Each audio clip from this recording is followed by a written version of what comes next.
Thank you very much. Please have a seat. Could I invite Dr. Joycelyn Rampersad, who is our President-designate, to say the opening prayer.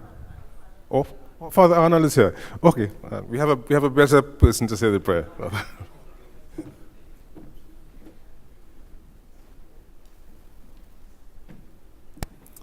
Let us all please stand and place ourselves in the presence of our God and King.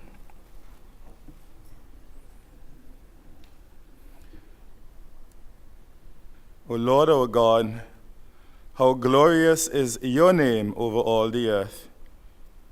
You have exalted your majesty above the heavens. When I behold your heavens, the work of your fingers, the moon and the stars which you set in place, what is man that you should be mindful of him, or the Son of Man that you should care for him? You have made him little less than the angels and crowned him with glory and honor.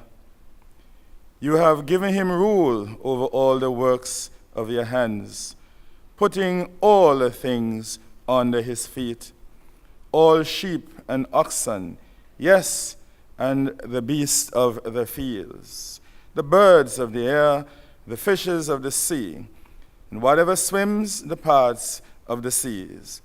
O Lord our God, how glorious is your name over all the earth. God our Father, we thank you for making man and woman in your own image and likeness. Lord, you have called us to be co-creators with you. You have given us rule over the works of your hands. Lord, give us wisdom and knowledge and understanding, so that we will not disappoint you, but will use our power and authority to praise you by caring for your people and for your earth. Lord, today, as we come together to discuss how to educate, help us, Lord, to be mindful that whatever we do may be done to your greater glory. And this prayer we make through Christ our Lord. Amen. In the name of the Father, and of the Son, and of the Holy Spirit. Amen. My name is Terence Farrell. I am the chairman of CREDI, and it is my pleasure to be the moderator, the chairman for this morning's session. I just want to give you a bit of a rundown on what we are trying to do today with our creditable conversation symposium for 2013, which is structured a little bit differently from how we have done in the past. The issues that we are trying to address and to grapple with at CREDI and at CEBM, the Catholic Education Board of Management, has been how do we begin to change, to transform what is happening within our Catholic schools and the performance, both academic and otherwise, of those schools. Some of the Catholic schools that we have in the country, Catholic primary schools, are poor performing schools. Many of those schools happen to be in the East Port of Spain area, what we call the urban fringe in our program. And we have been exercising our minds within CREDI and within CBM as to how we begin to address the improvement of the performance of those schools within the whole context of the mission of CREDI and the responsibility that CBM has for the management of the schools in the country. And we thought, therefore, that this symposium should not sort of deal with general more abstract kinds of topics in respect of education, but that we should focus on the urban fringe. We should focus on what is happening within those particular schools. And that we may well find that some of the things that we may uncover or some of the things that we may recommend may have applicability generally to our schools elsewhere in the country, whether they be the denominational schools or they may be the government schools. And in order to do this, what we thought we would do is to bring together a set of people, a set of speakers who have special expertise and special knowledge in respect of dealing with education and parenting in that kind of environment.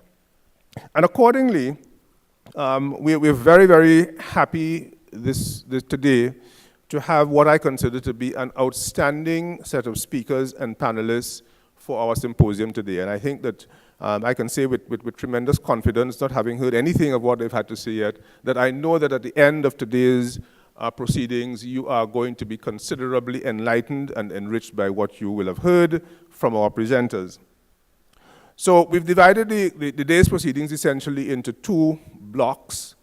The first block will involve presentations, two extensive and in-depth presentations by Dr. Lennox Bernard and by Dr. Tyrone Howard, who I will introduce in a moment. So the entire morning will focus on what they have to say. They will do their presentations uninterrupted until the break. We will then have a break for some light refreshments, and then we will come back and we will then have a discussion based on what you would have heard from the presentations made by Dr. Howard and by Dr. Bernard. In the afternoon session, what we are doing is that we're putting together a panel which will be moderated by Gregory Delzin, who is one of the directors of CREDI. And that panel brings together Dr. Joycelyn Rampersad, who is our president-designate and who has been a lecturer in health and family life education at UWI for many years. Mr. Alfred Waif, who many of you would know, who is our practicum coordinator at CREDI and who has had extensive experience teaching and working in secondary schools in Trinidad and Tobago. And Professor Theodore Lewis, who is a retired Professor Emeritus of the University of Minnesota, who has been involved in education extensively for many, many years. And then that will be followed by a presentation by our friends from Dayton, Dr. Pam Young and Brother Tom Odelsky, on social justice. Because at the end of the day, what I suspect we will find is that what animates and drives our mission in respect of what we do in that area really is founded and rooted and grounded in social justice. And so therefore that's the basis on which we will end our presentations. We have with us today as well Dr. Claudia Harvey, who is from the University of the West Indies, who is going to be listening very carefully to all of the presentations and will try to summarize for you. I don't think she's been doing sort of like cliff notes or anything for you as the students, but she will summarize the presentations and will attempt to distill everything that has emerged, that has come out of the presentations for you today. I think it's going to be very valuable for you to listen to what Dr. Harvey has to say at the end in terms of what she has gathered from all of the presentations. I am also hoping at the level of CREDI and in respect of CEBM, that out of today's presentations, we are thinking about that we need to make some kind of intervention, some kind of decisive sets of moves that we can begin the process of dealing with those Catholic primary schools for which we are responsible. I think one of the things that Bishop Robert Llanos spoke about at CREDI graduation, which was held 2 days ago, was the importance of our taking responsibility for the schools for which we are responsible. And the whole idea is that we cannot and we must not look to the government for everything, for all of the solutions, for all of the resources that are needed to transform our schools. We need to take responsibility for those. So out of today's session, I'm hoping that we can come up with some pointers, some points of guidance that will enable us to move in respect of, develop a project in respect of those schools for which we have responsibility in the East Port of Spain area. So with that, let me now introduce to you, they are in your package, but I think I want to properly do a little bit of justice to our presenters. Dr. Bernard, most of you here in Trinidad would know. He has been, I would say, one of the most outstanding thinkers and actors, most importantly, thinker and actor in the field of education in Trinidad and Tobago, I think for over 3 decades.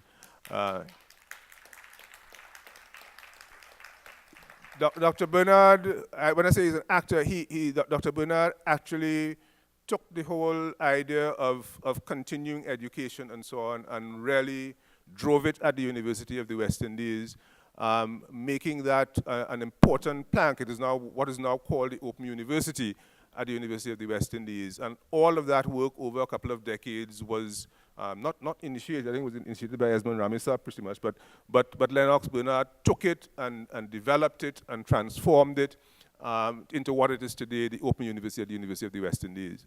But so he's an actor, he's a doer, he makes things happen, but he's also been a thinker about education, grappling, as so many of our educators have done in Trinidad, with the problems of how do we get this education system that we have here in this country to work better.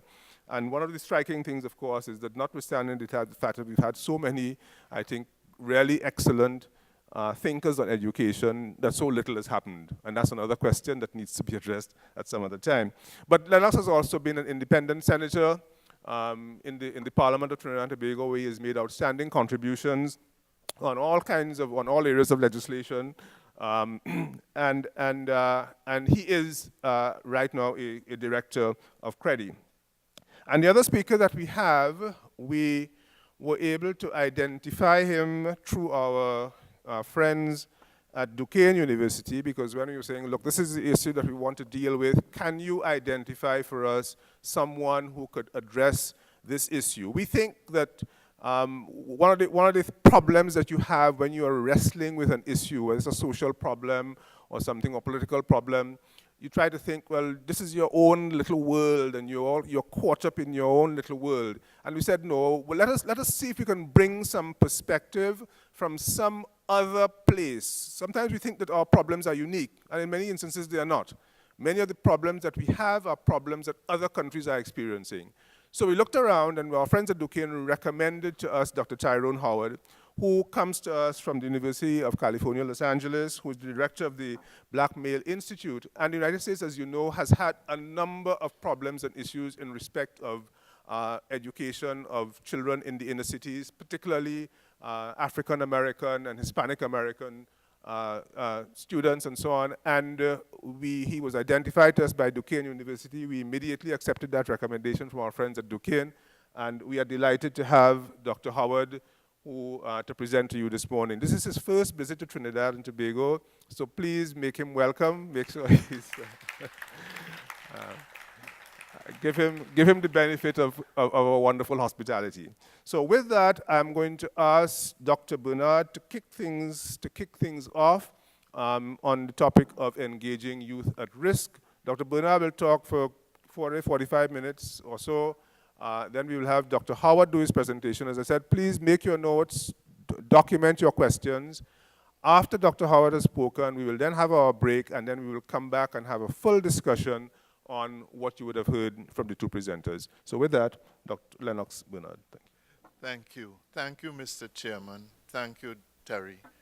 And welcome to Dr. Howard. We are people who applaud better than that when we have visitors. So can we give this gentleman? Yes. Yes. Yes.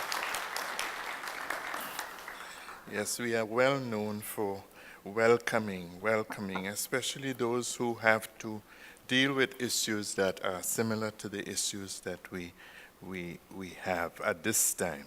I'm honored and privileged to be asked to speak again. Last year it happened. It meant that I must have done something well for them to ask me to do a presentation again. I miss His Grace the Archbishop. Let us remember him in prayer. He has had some surgery recently, and I'm sure he would have been happy to be with us. I wish to congratulate our graduates.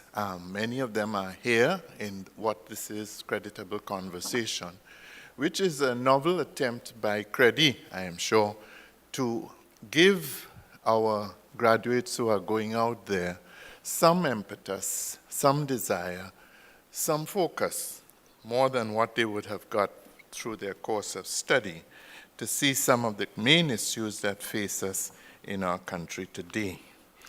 And of course, all my dear friends in the audience, and my own dear friend, Dr. Vina Jules, who admits office, and let us get a round of applause for her. I know that happened already.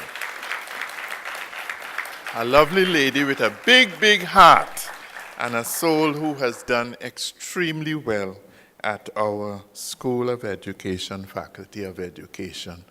And forgive me if I mention Dr. Claudia Harvey, who worked with me so closely at the Ministry of Education. And we formed an alliance when we studied at OISE many years ago, myself and Gwen Williams. It was a team. Terrence was there, but he wasn't part of the team. Yes. Today we want to look at, in the 40 or 45 minutes that I have to rush through this presentation, Dr. Farrell has begged me not to rush through because we want the ideas to stay with you.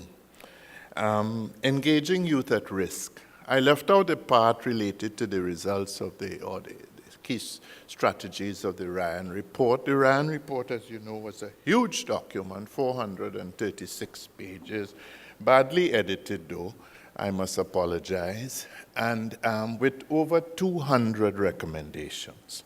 200 recommendations. None has been taken seriously in the last year or so. In fact, it was taken into Parliament, held up in Parliament, and we got the impression that something might have happened. but nothing has happened since. In that document, yes, were recommendations that people had made before, and in that document there were recommendations that were relatively radical and which, after having gone into the bosom of the problem, I don't think it was understood that we actually, some of us went to remand yard on 3 occasions, spent no less than 6 contact hours with seasoned criminals. And then some of us went quietly and nondescript to areas in Beetham Gardens, Laventille Hill, Mova, Never Dirty, and walked the beat. In fact, I got numerous insults on Brian Lara Promenade. I remember sitting with a cap and asking people simple questions. But important questions, and hearing young children pointing to a gun and calling it a sacred tool. And hearing young people describe the fact that they were next in line to be the new criminal in the family. And that mother had designated that, in fact, this son had to take over from the other one that was shot in order to seek revenge, which leads to the term that Dr. Howard no doubt will tell you about, the whole criminogenic nature of crime that can reach us, where crime can become institutionalized within a family setting. Now, all of this may be relatively new to you, but we saw that sordid affair in many, many respects. Not all of us, some of us who braved the opportunity to go out there and seek to do that. Now, my task is mainly to set the mental readiness for what is to come from the powerhouse of a lecture of our esteemed guest. And I'll start with some little definitions, because we are talking about education today, and at times we tend to confuse education with schooling.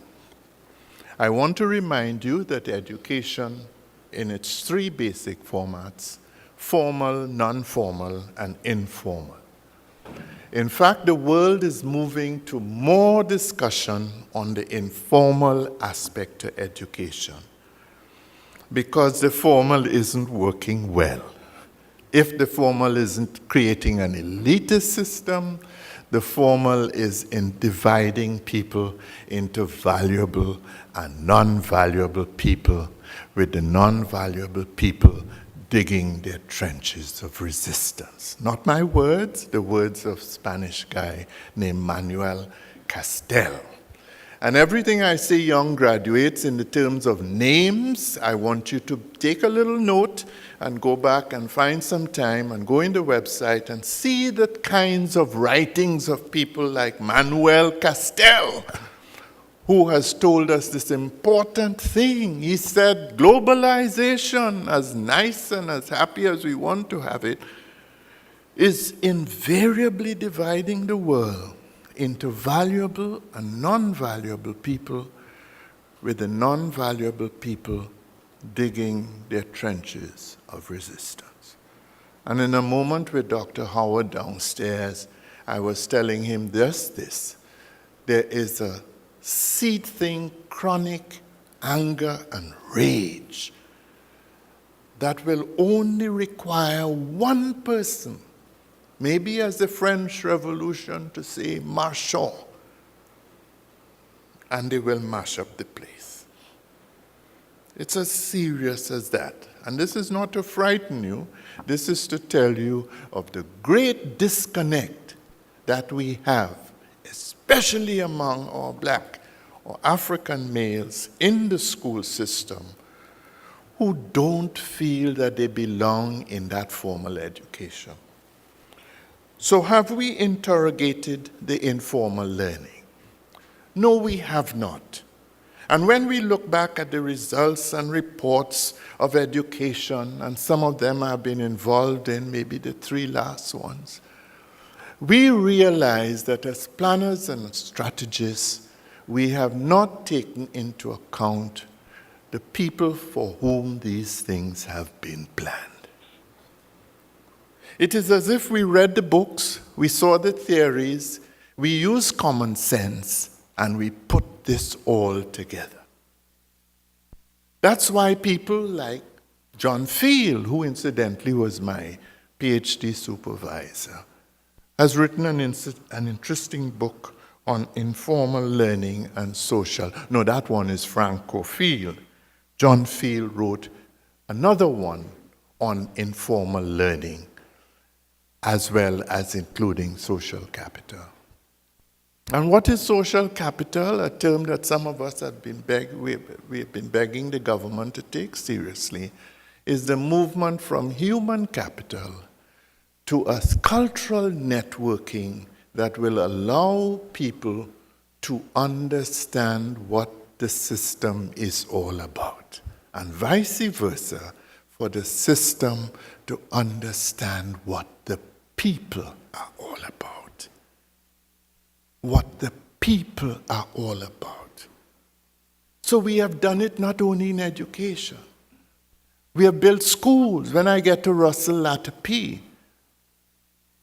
that was first placed in B.H. Rose building, and those children were called Chicken Lickin'. 13 years ago, that stigma has not been removed. So that even the great Russell Latter P, who got one of his great friends, footballer, to get a jersey to be passed on to Akeem James so that Akeem could get some money after having lost his leg. Russell is not interested in being the patron of that school because nobody explained to Russell the nature of that school, what it was all about. Why did we first put them in B.H. Rose building and then bring them up the road and not do all the things that we ought to do with it? So, informal education, culture, music, song, dance, and as Father was saying, spiritual awareness. If I spoke with young people about God and goodness, and some of those young people didn't believe that life has purpose. There was no optimism and hope. In fact, the story is true that some young people pay down on their caskets in readiness to die.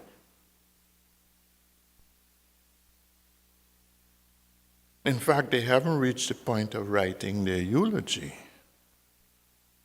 But death does not in any way scare them. What will informal education allow us to do? And here, forgive me, I go back to the theorists, and I love to deal with those who are the critical ones. And this is Bordeaux. And I used this slide last year just to bring the point and eclipse it quickly. All of us, according to Bordeaux, has a habitus. And there's a struggle that goes on called the legitimation struggles and the control struggles. They go on as they fight either with or against or for the habitus, our habit-forming force, our mental habits, our cultural unconsciousness. Why are our children acting so? Why do they follow the American people, Dr. Howard's people, and wear their pants under their bottom to show their boxer shorts? Why are those things important to them? We can't simply castigate them or tell them they're worthless. We have to find out. Why would a girl, as my daughter told me, come to the hospital and agree to suck a coin and drink a stout because the boyfriend told her that that will help her abort. Didn't she go to a primary school for 7 years, 5 years, and then to a secondary school? Didn't we say something? Did the system not understand that people were thinking that way? That some boys believe that you could wear a Pennacool bag in place of a condom if you don't have it? What causes this habit-forming idea in your head? A lady laughing down there. She didn't believe. She's not believing me, you know. Think I make it up? No, I haven't made that up. Have not made that up.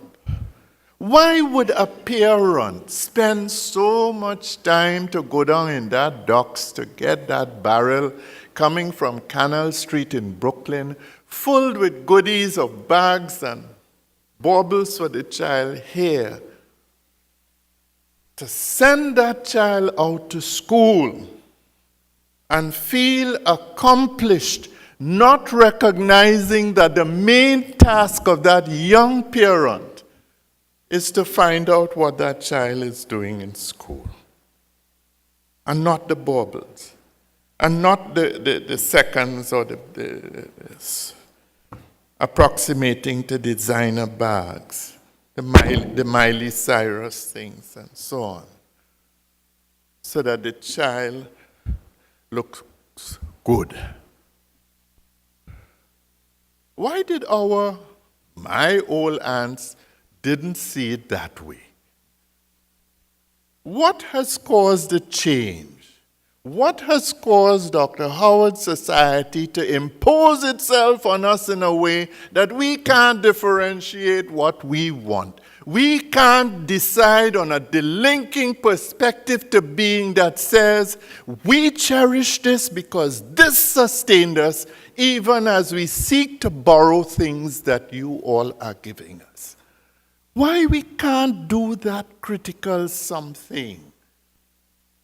And our president said we should be teaching it in sixth form. We shouldn't be teaching it in sixth form. We should be teaching it in early childhood and up.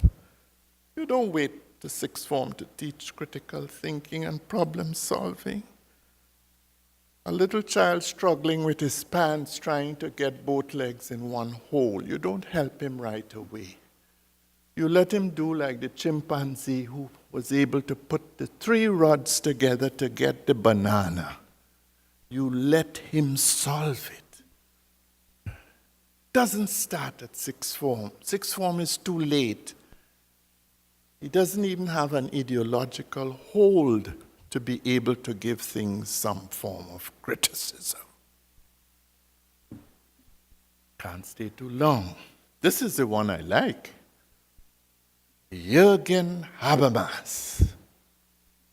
Habermas says that we all have a life world. And this is the system as a cracked egg trying to infiltrate parts of that life world into it. You know what Habermas says? And tell me if he was wrong.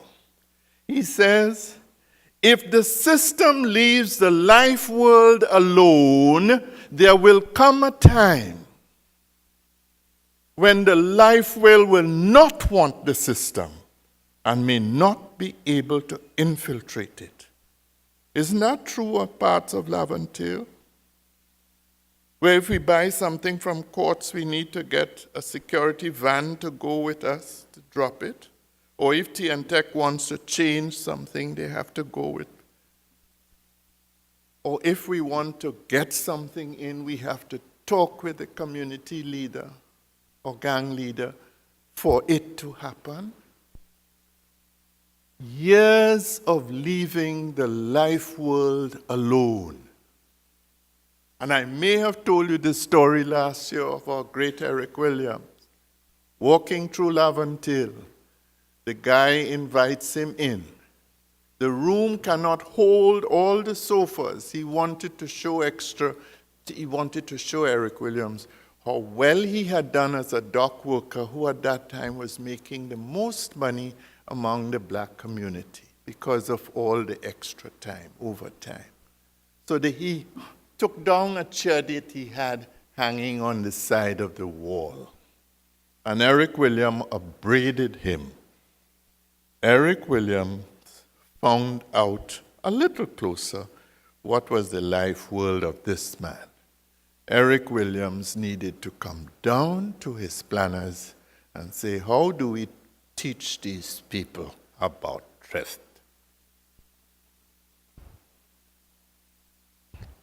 And if you doubt me, you go the road by courts and see what's happening today with Christmas coming.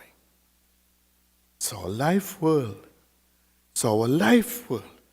In fact, the industrial people have been able to play on our life world better than our educators because we continue to see education as common sense.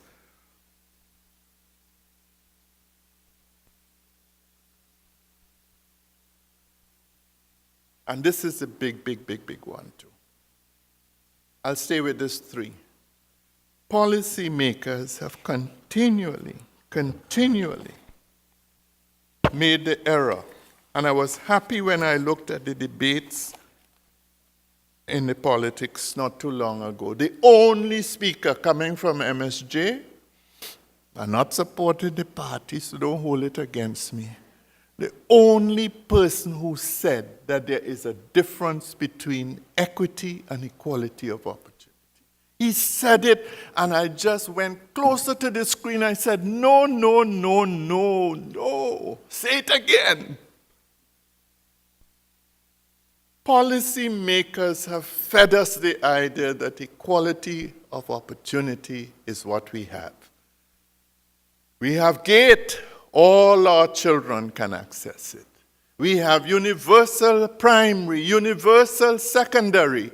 Soon, 2015, we will have universal early childhood. They do not make equity. It's not the same. And if you don't believe me, a guy named Christopher Jenks said it all the way back in 1972. And I taught it at the School of Ed all the way forward in 1987, 1990. Mary Warnock, she's a baroness, I think she's still alive. The 2 things are not the same. You have GATE.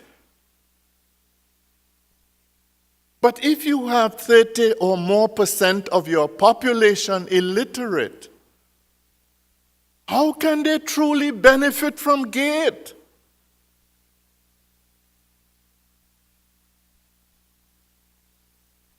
We have universal primary and secondary education.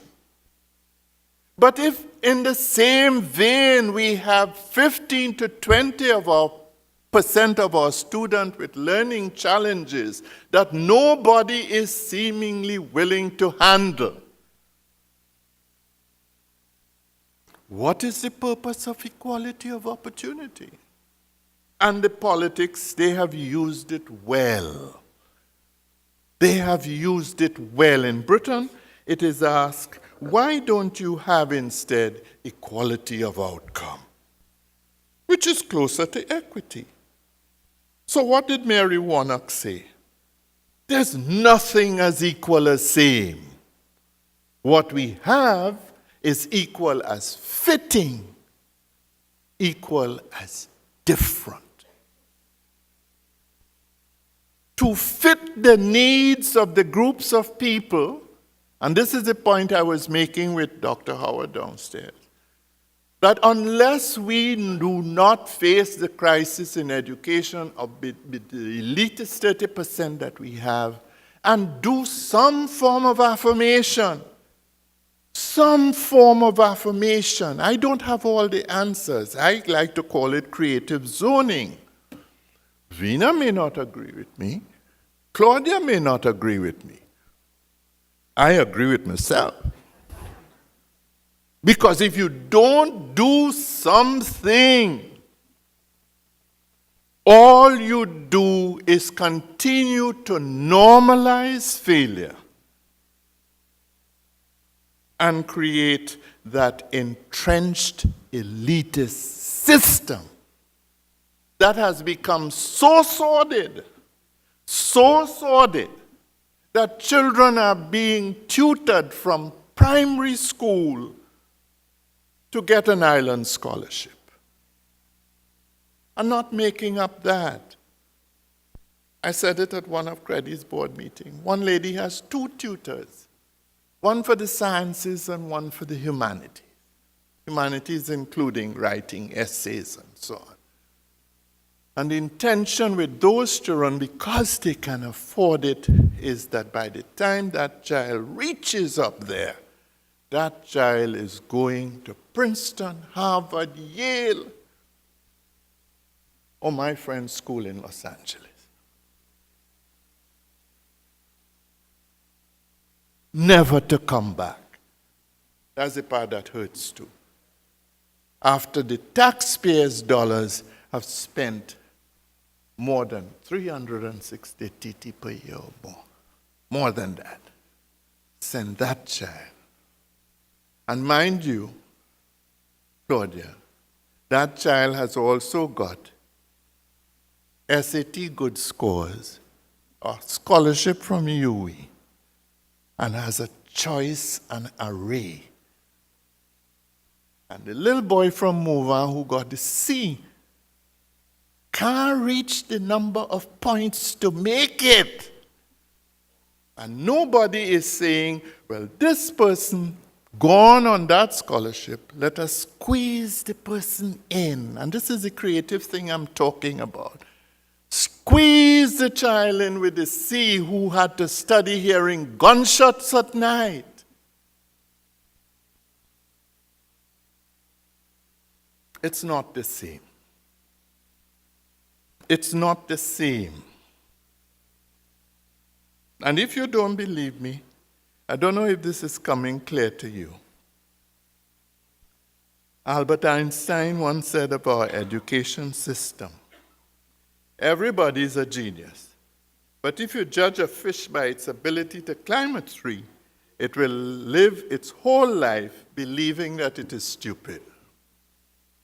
And look at the people lined up there, or the animals lined up there. Oh, yes, we lined them all up. They all have seats in the school.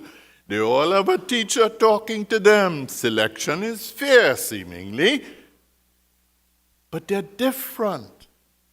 Mary Warnock says it differently. She says, using currere, which is the race course, the Latin word for curriculum, yes, they can all start at the starting point. They may all hear the pistol. They all have a lane. They all know that they have to finish at that point. But are they all wearing running shoes? Did they all have a breakfast?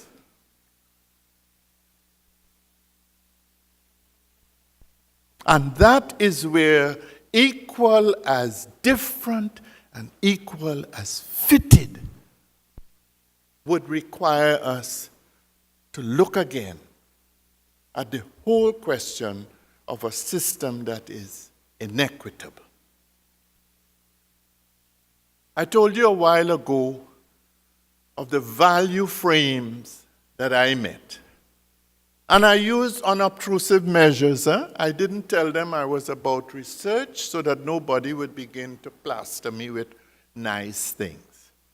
I went like an old man trying to talk. Coming home, I didn't walk with even a recorder to record the stuff, but I simply made my little jottings, remembered pretty well, and came home and did my decoding, coding.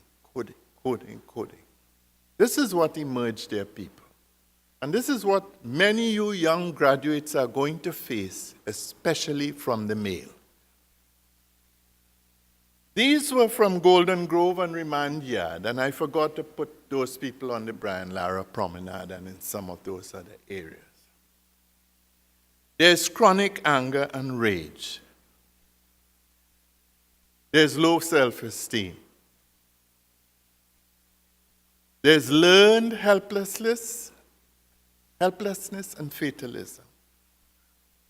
There's a level of impulsivity, as though I go out there and I do it, regardless. Of course, the victimhood thing comes in.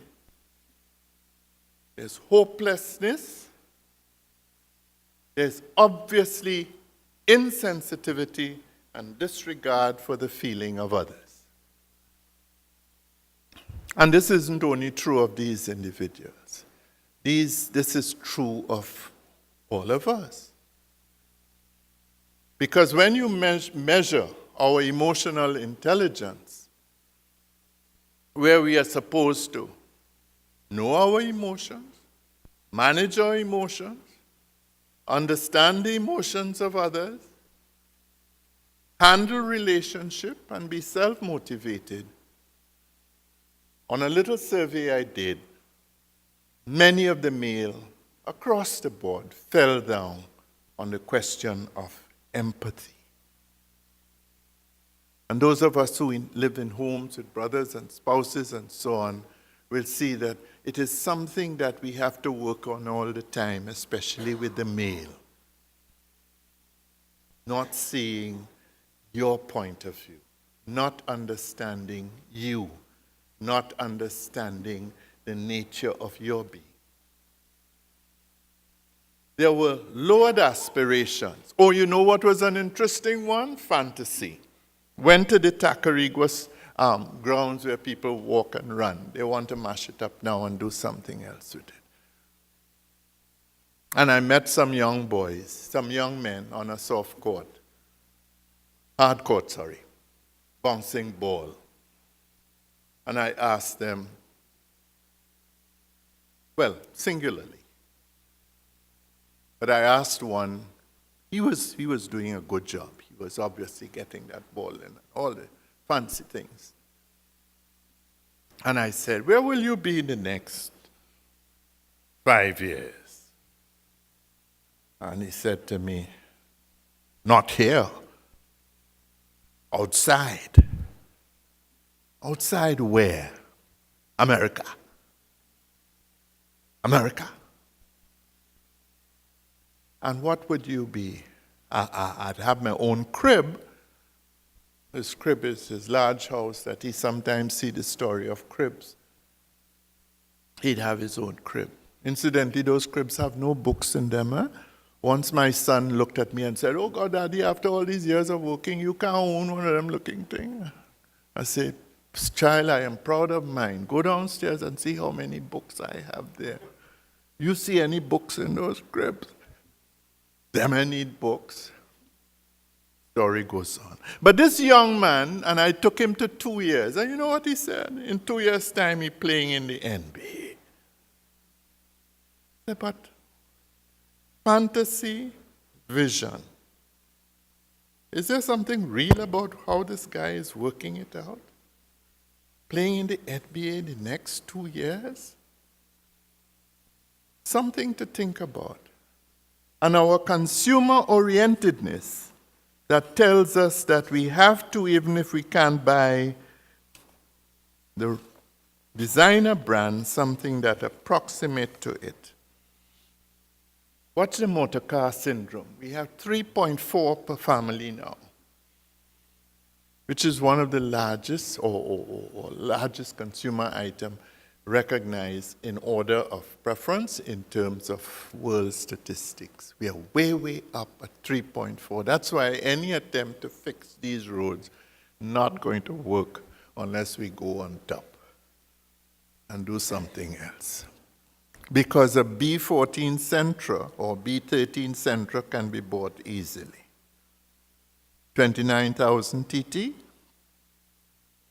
no down payment, and all the other things that go with it. So the idea of getting a car as part of that whole scenario is part of the culture of those young people. Problems with literacy, talk to Alta about reading and communication. We don't necessarily have anyone to talk to about numeracy, cultural studies. We don't know our culture. We don't know where a little piece of ground, I do a little farming called Mondo Nuevo. How many here know Mondo Nuevo? Look at all those children in the back, don't. Mondo Nuevo, in the heart of Trinidad. Heart of Trinidad. Of course, if we had time, we'd go through the various fruits. I was telling Dr. Howard, in that little minute we had there, I tell him I have the best yam in Trinidad, butterfly yam.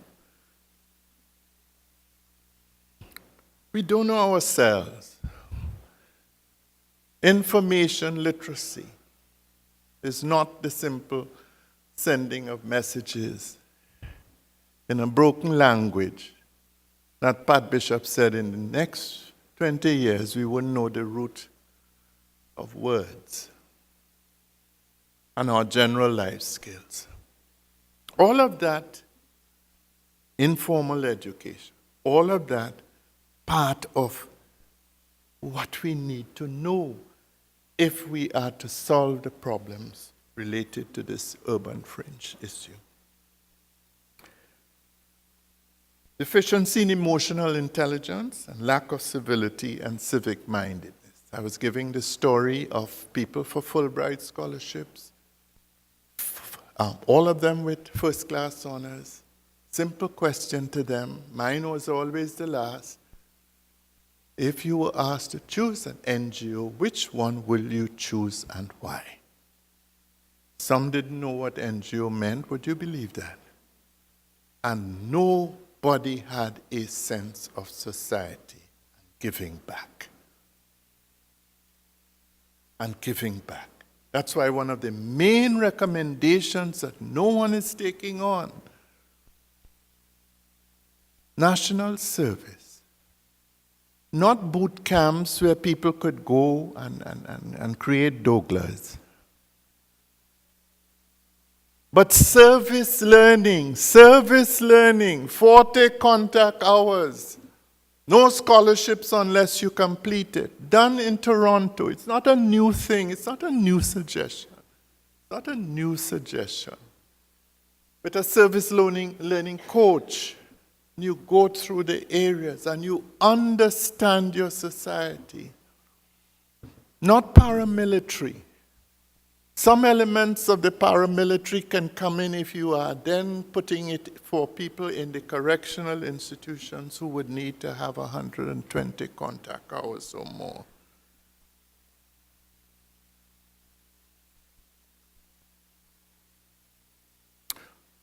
I thought I needed to describe the urban fringe a little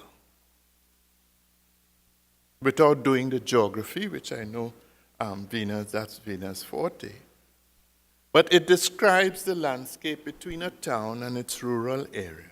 And Wikipedia, whom we don't take seriously sometimes, the urban fringe is the landscape between town and country. I will be focusing, as Terence and Dr. Farrell said, on the East Port of Spain area. But this institution called Citizen Security Programs, an IADP-funded program, 6 years, I think they are into their last year, were given 22 areas to work on. And all of them had a semblance of an urban fringe. The largest, of course, being East Port of Spain. And East Port of Spain is measured from Charlotte Street to Never Dirty Mova. And now includes Beetham Garden, Sealots, and Katanga. Some of you have never heard of some of these names too. Don't know Katanga? Oh, Lord. Then there's West Port of Spain. I was trying to get an Express map to show you. Express had done an interesting thing where they were showing you the high-rise buildings of the new Manning administration, where all these huge, huge buildings, glass and so on, and then filtering into what is East Port of Spain. Interesting story about East Port of Spain that people are not taking on. And I was telling Dr. Howard of the little work I had done some years ago as a Fulbright person in Harlem. And the pattern is the same. Dr. Howard, the idea was to move these people from Laventille Hill and send them to Fernandez Rum Depot area. Because Laventille Hill is prime land. Beautiful. If you've gone up there, especially one by the church, and you look down across the landscape, you know what you could build up there? Prime property. And sea lots is prime lands for aquaculture. Do you know the kinds of aquacultural works that you could do in sea lots with those people? Using a model that is just right out there in Florida, the Everglades areas. Then we have West Port of Spain, to the west of us. And that is Cocorite, including Waterhole and Powder Magazine, Debe, Bellevue, Dundonald. And then it seeps into Covine Road, Partner River Estate, and Diego Marte. We know some of that, young people? Right. Now, urban fringes are not always these dispossessed areas. There are urban fringes that are much different. And there was a time, like in Jamaica, where the urban fringes were the hills for everybody, most times. But in essence, we've had the Laventille's share of the hills, which is why it's prime property. But you have the West Moorings and the Glencoe and where Terrence lives in that kind of setting. Sorry, Tara. San Fernando has its own. San Fernando has Embarcadero and Laramie.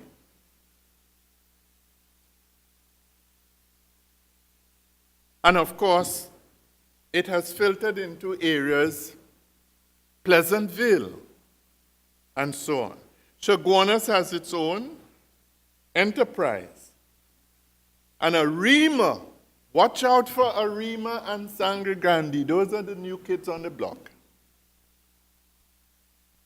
And people are saying that is where the problems will come to a large extent in the next 20 years if they don't do some of the things that Bordeaux and Habermas and these boys told us. Incidentally, I didn't have time to put in Axel Hornet. Let me see if I got the name correctly. Young ones. Axel, Honnet. He took over from Habermas. And he has developed what is called a recognitions theory. And one of his main proponents, is a guy, there's a book you should try and get, by Van Manen, V-A-N, M-A-N-E-N, called The Pedagogy of Recognition. The Pedagogy of Recognition. And all he's saying are things we know. In fact, Ralph Ellison wrote that many years ago in his book, The Invisible Man, where if people remain invisible, if people aren't recognized sufficiently to give them subtle expectations for life, then they will either stay invisible or show themselves in other ways. Join a gang, move up the ranks of the gang, put on a work. The work can start by robbing some purses or bags at the mall. Go back to the leader. Talk to the leader. You get an extra stripe, but the real success comes in putting down a work where you kill somebody or you maim somebody. So a dear principal who driving home, a dear principal like Thora, who is here, who has given her life up at Rose Hill RC. It wasn't Thora, It's somebody like Thora. I love Thora so much. I must call her name. Thora breaks all kind of promotion to stay at Rose Hill RC. Do people do those things anymore? Look Tora there. Give Tora a hand. Yes. Look, Tora is here. Look, Tora is here. And Tora's father suffered at the hands of the same crime situation we are talking about. We don't want to go into that now. But she never gave up. Never gave up. Never gave up. The recognition. So this lady is going down the road, driving her car, retired like Thora, see a former student. Student flag her down. Miss, yay, glad to see Miss. Miss glad to see him, giving her a drop. Where you going? Going Diego Martin. What's happening with you? I just put down a walk. Well, she doesn't know what it means by putting down a walk. And then he shows her the gun. Boy, what is wrong with it? And she said, but Miss, I didn't plan to shoot the woman, you know. I didn't plan to shoot the woman. I tell the woman, lie down, lie down. But she raised her head. So I give her a little thing in her shoulder. He shot the woman. His eyes as cold as marble. At that time, the principal, just like Toro, said, well, I don't think I'm going down that side anymore, you know. And she put him out. She put him out. Well, not in that way, but she got him to leave the car. That is the recognition. That is the way they walk. That is the way they hold the pistol. Recognition theory. So these fellows who are telling us things we know from long ago, look another area crazy coming up with us. Look at Arima again. Yes. Pinto Road, 10 years old in the making. Samaru Village, Motu lands. Are you telling me that educators, urban planners, and all these people didn't know or don't know that these things are building up in their faces? Is there some conspiracy theory? I don't want to go there, you know. Don't want to go there. Look at Sangre Grande. Squatter settlements, northeastern. There are two. Two more have come in. Adding to them Vina. 4 now. And then Quashi Trace. And then the old capital of Trinidad didn't get spared. Mongdor Road, Shafle, and Farm Road, St. Joseph, otherwise referred to as Bangladesh. So the urban fringe has its other small mutations. And for a small country, Dr. Howard must be saying, what's wrong with these people, urban fringe? 40 miles, if they drive too fast, they'll fall in the sea. Urban fringe, my foot. But in a comparative sense, Dr. Howard, we do have a rural community. We do have people in peasant agriculture. We do have people who are still very illiterate. In the urban too. We do have people who practice a way of life that is much different from the other. Yes. So this is the East Port of Spain development. Act of Parliament, 2005, population of 92,000 residents. It's owned by the government of Trinidad and Tobago. If you know, I love that line. Yes. It's owned, you know. Yes. Yes. And they have a mandate. They have a mandate. Charlotte Street, we went through all of that already. The website isn't coming up clearly, and they have expanded it a bit. Now, to the business of today. Primary schools in East Port of Spain. Well, let me tell you, we tried, God bless her heart, Simone, we tried with the ministry to get 2012, 2013, I don't know if they saw us as usurpers, terrorists, or what. They didn't want to give us the statistics. And that is a problem in Trinidad to research things. Fortunate for me, I had 2011 in a very comprehensive way and felt that it could fit the bill. Look what is happening there. Look at our Betham Government School, call our one-stop school. Now, we live in a meritocracy, and we have to use these. This alone doesn't make a school, as we'd come to Morva AC just now. But look at, as being said by Dr. Farrell a while ago, the RCs aren't doing too well in there either. Let us just stay with the line scores below 30%, because all the children below 30% are sent to Russell Atterby, and they are given a 6th year, but some of them come in at age 15. So obviously, there is a dropout rate that is as high as 60 to 70%, because nobody's staying in school at age 21.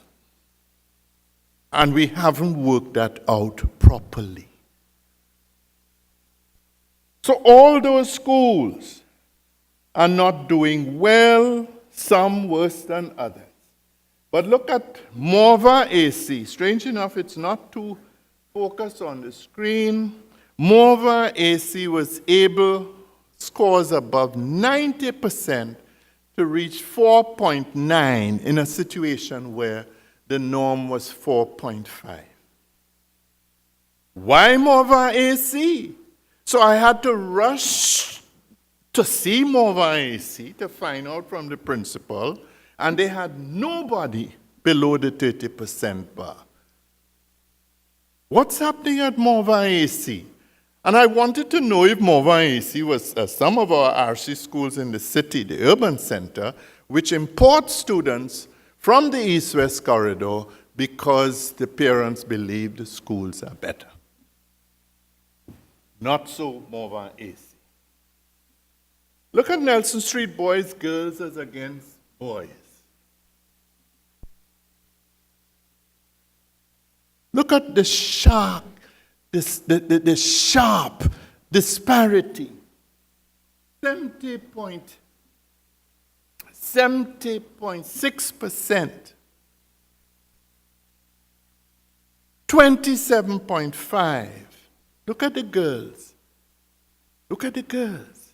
It means that almost 70-something% were locked in the 90 to 50% band. All the others, we can't, no saving grace, except for Rosary Boys. In fact, I put in Rosary Boys as a grandiose thing, because Rosary Boys is on the other side of Charlotte Street and should not have been in here.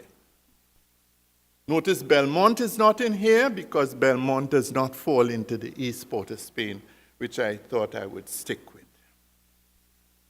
Look at the norm generally, 9.9. Look at the norm generally on the national scale, 29.3.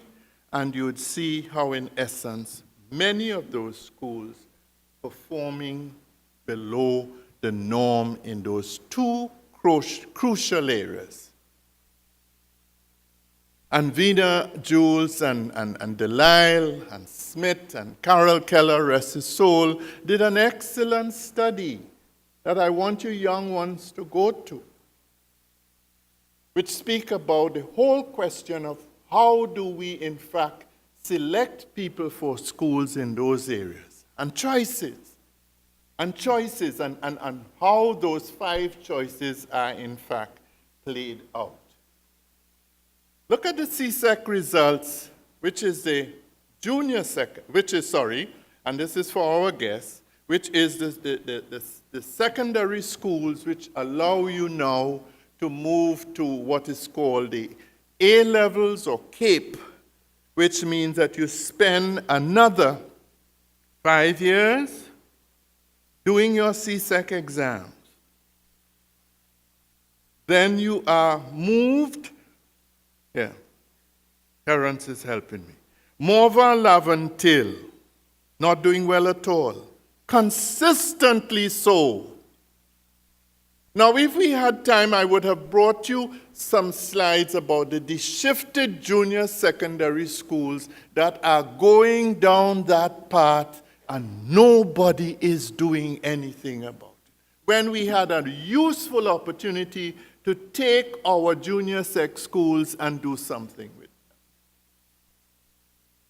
them. Reframe. Transform. And you know what the sad part of all this story? Eric Williams' modern grammar schools, which he built as a buffer against denominational schools, are themselves falling down at their feet. St. James, Woodbrook, Tranquility. Well, Tranquility was there before that. Tunapuna, not too bad, but dropping.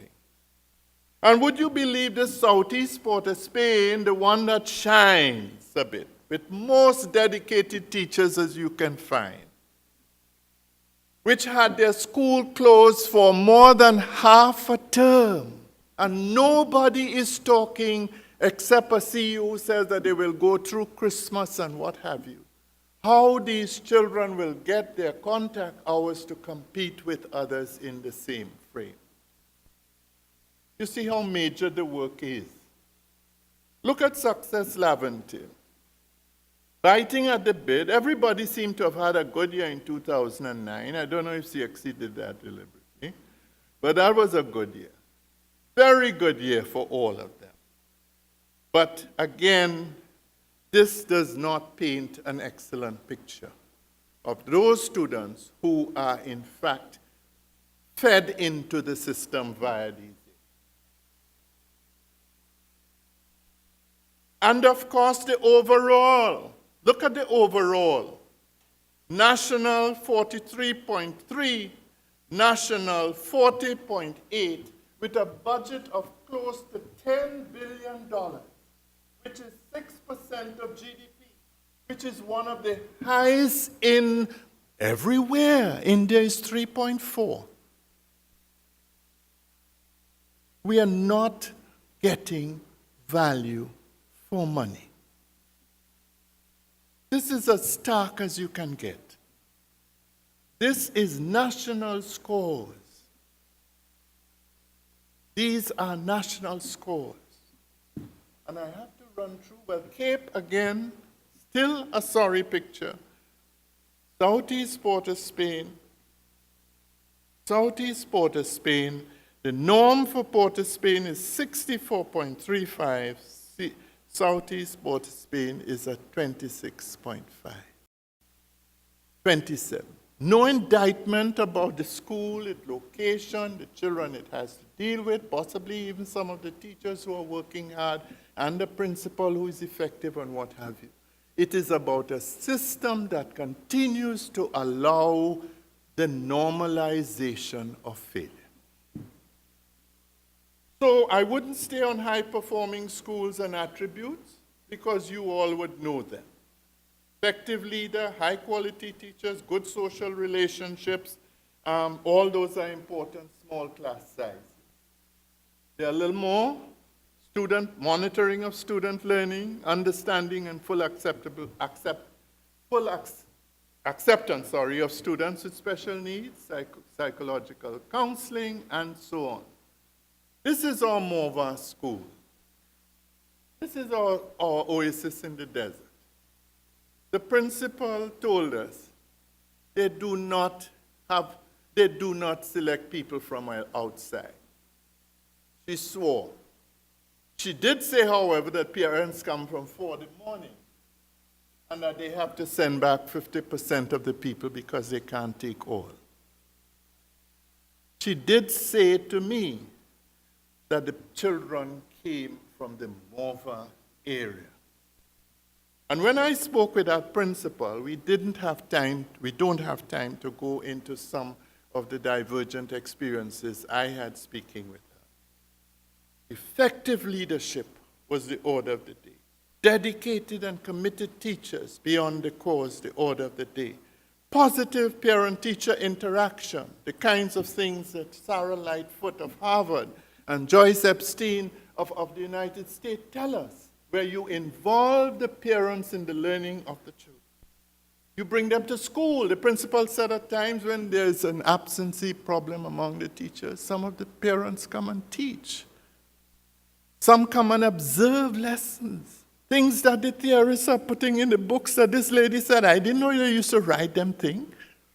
But what that she's doing, remediation measures, you don't move from infant 1 to infant 2 if you cannot manage the language. So we send you to mom's literacy, or we have set up our own wing. Bear with me 1 second. We have set up in the school something called a remedial reading project, the Peter Thomas Reading Center. Past principal of the school. Incidentally, every parent, in an attempt to build the ethos of the school, is given a school handbook which traces the history of the school, including its principles. And with a lot of we believe, philosophical, and a lot of practical things that the parents have to imbibe before they are given entry into the school. Miss Mawson and Mr. Lewis is the vice principal. Bear with me 1 second. Importance of library resources. They don't have Wi-Fi, but they are trying their best. They say they will pay for it, if necessary, in order to upgrade that time. Loving and caring community, and maintaining that ethos of Mova Laventil that was there from the time I even taught school opposite at the Mova Community Center and idolized the work that was going on there. Russell Latapy, my God, stigmatization, no real curriculum relevance. You bring a program in beauty culture, but nothing in barbering. You bring a program in. You bring these programs in without any real, nothing in garments construction, but nothing in tailoring. And the children, the young people crowd for woodwork, auto mechanic, and mason. So there's a disconnect with the young men. So they do what they can, and 15 of them out of the 70-something go on to write this exam and don't do too well because it does not fit the learning culture of the school. Principal and staff, Ms. Batiste is the vice principal, would like to do more. So just the major recommendations of the RAN report, just thrown in for a little good measure. Sport is identified, raising the quality of the teaching profession. No one is taking us on this, that teachers should be certified and licensed.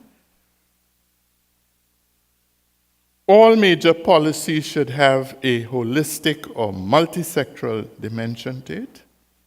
We've been using that as a team. The Concordat should be revisited. Catholic people, we are part of the problem of inequity. Yes, we take our 20%, we take it from the 80% band.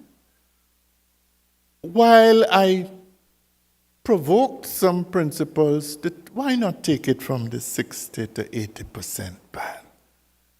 And one principal of a popular boys' school told me, what, to mash up my school?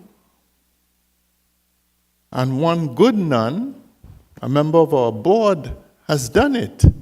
She takes half. 24 she has to get. She takes 12 from the people who could help her to pay the bills, and she took 12 from the 60 to 80 band. And those children spurted.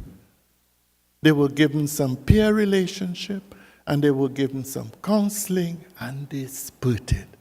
I had His Grace the Archbishop under heavy manners the last time trying to tell him, let us revisit the Concordat, or even if we don't, let us seek to see how we can bring greater equity in this area. Let's try it. Let's try it. No, the poverty areas are still there, and we need to the Ministry of Education is too monolithic. I'm sure Claudia will agree with me. We need to set up our educational districts. I want to even go further than local government only for fixing schools. I want to go with local governments for running schools. But we'll have to do that differently. After school programs, I'm sure Dr. Howard would love to take us further into this. Yes, young men. For example, we looked at the Chicago model where there was an opportunity to do job shadowing, come back into school, get what was called in the British context, extended service. There are 2 student development centers. We need one in every educational district to deal with the question of students not behaving well at school. What we do now is send some of them off to the roadside where they're picked up by the gangs. Good start, diagnostic centers. Every child should be checked by age 5 for any form of learning disability. It wasn't far-fetched. It was raised many years ago under the Manning administration. Ministers quarreled as to who should own it, and the thing died. Emphasis on child-parent centers, cultural sources, Pan in schools, our dear friend Lloyd Best, schools in Pan, going into the Pan yards and extending the schools into this area. And strict adherence to the codes of conduct, read drug abuse in our schools. And I conclude with the words of Lloyd Best. It sounds a little nihilistic, but Lloyd was good at philosophy.